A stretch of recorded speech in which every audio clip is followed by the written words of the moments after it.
The MacBook late 2006. It may be old, but is it obsolete? When the MacBook late 2006 came out, it was one of the best notebooks you could get.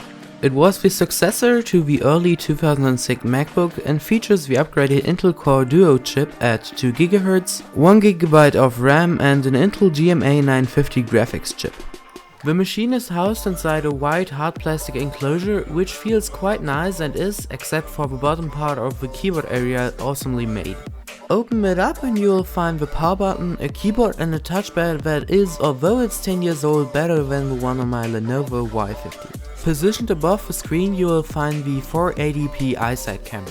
The screen was a 13-inch TN panel with a resolution of 1280 by 1800, meaning it has a 16 by 10 aspect ratio.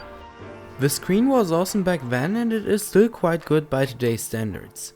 The colors are really nice and the viewing angles are not bad either. On the front side we find the lid, an LED to tell us whether the MacBook is in standby or turned on, and an IR receiver. On the left side we can find the slot-load CD burner, and on the back side we can find the two speakers. Integrated into the hinge is the exhaust port for the CPU fan.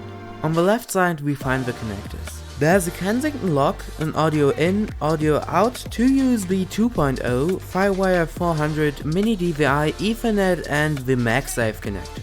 On the top you'll find nothing but the Apple logo, which is lit up by the screen's backlight. On the bottom side we can find 4 rubber feet, a turning lock for the battery and a battery indicator. If you turn the lock you can take out your battery, change your hard drive and upgrade your RAM. But now let's get to performance. Note though that I upgraded this model to 2 GB of RAM, which should make it a bit faster than the normal one. This model was delivered with macOS X 10.4 Tiger. I've upgraded it to macOS X 10.6 Snow Leopard, and 10.7 is theoretically possible. Saying it's possible is not saying that you should do it, because it seriously hurts performance. Let's start with web browsing.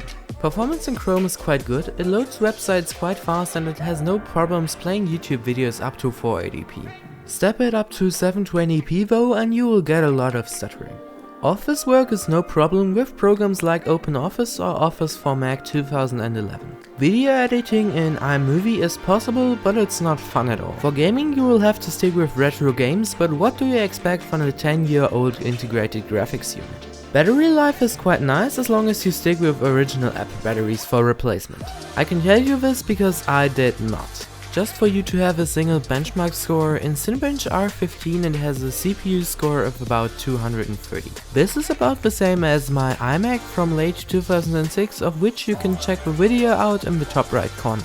Now let's get to the conclusion. It may be a bit old and quite slow, but it can still do everyday tasks. Although I would not recommend buying a used one, you should definitely keep it if you have one.